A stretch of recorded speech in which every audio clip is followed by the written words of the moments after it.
Hello, and thank you for joining me today as I make my way from Shrewsbury, or should that be Shrewsbury, let me know in the comments, to Telford along Route 81 of the National Cycle Network.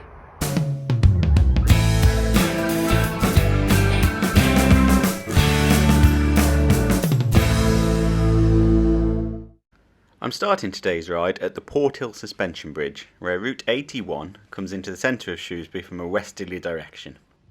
Now this bridge was built in 1922, and apparently if you walk over it you can feel significant vibration under your feet. It's not something that I tried today, but maybe if you're passing by it's worth a walk over the bridge to test that out. If we look at the Sustrans map of Route 81, we can see that most of the route between Shrewsbury and Telford is blue, which tells us that it's on road. So for this reason I've chosen my road bike for the ride today. The first part of the journey is along the River Severn as we go around the Quarry Park in the centre of Shrewsbury. Keep an eye out for a statue of Hercules, which was restored in 2004, complete with original fig leaf. This first section through the Quarry Park can get very busy, especially on a Saturday. So take it slow and make sure you got a bell. As we make our way along the River Severn, we'll go under a number of bridges. The first being the Kingsland Toll Bridge, which will charge you the mighty sum of 20p to cross in a car. As we leave the Quarry Park, we need to make sure we take the right fork and head along the side of the river. This is well signposted, so you shouldn't have any trouble finding your way. After this, the path narrows a little bit, and we go under the Greyfriars Footbridge. As we continue along the River Severn, it's not long before we come to the next bridge that we need to go under, the English Bridge. This was built in 1926, but a bridge has actually stood here since Norman times, and the original one actually had a drawbridge. A bit of caution is required as you pass under the English Bridge. As you can see, as you come out of it, it's quite a tight little squeeze. The path does widen again as you carry on along the river, but it's important to note that this next section doesn't have a barrier between the path and the water. So unless you fancy fishing a child out of the river, I'd probably avoid riding this section with really young children. The penultimate bridge that we head under as we make our way through Shrewsbury is the railway bridge at the south end of Shrewsbury Station. The interesting thing about this bridge is that it's actually 3 bridges, not 1. As you pass under it, you'll notice there's an older sandstone bridge in the centre, and on either side are 2 more modern steel bridges which have been built as the railway has expanded and the station has got bigger. The final bridge that we go under is a modern pedestrian footbridge, complete with big red warning sign that there is a weir not too far ahead. The closer you get to the weir, the louder the roar of the water. The weir was built in 1909 simply to keep the water level high enough around Shrewsbury so boats could use it all year round.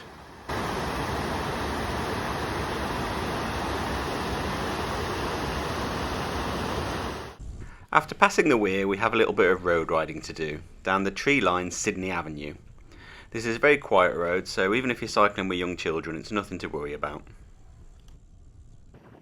After bending round to the left and into a housing area, we then need to take a right turn onto a road called Darville, and then towards the end of this road we need to take another right onto a cycle path.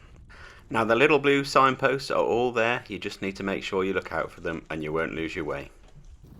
This next section of cycle path is a gravel surface, but it's quite a fine surface and I had no problem with my road bike at all riding this.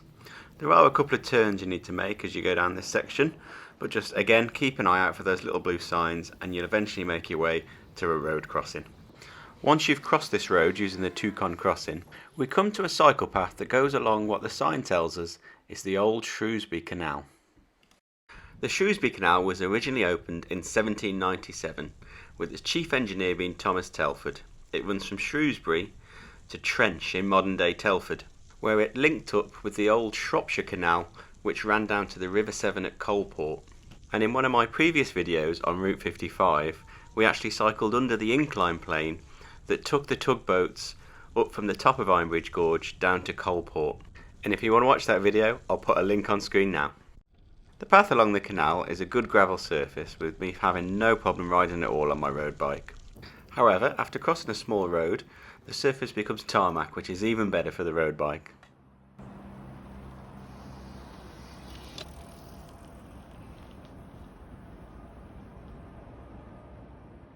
After passing under the busy Shrewsbury bypass, the canal path eventually comes to an end in the village of Uffington, where we need to take a right and join the road.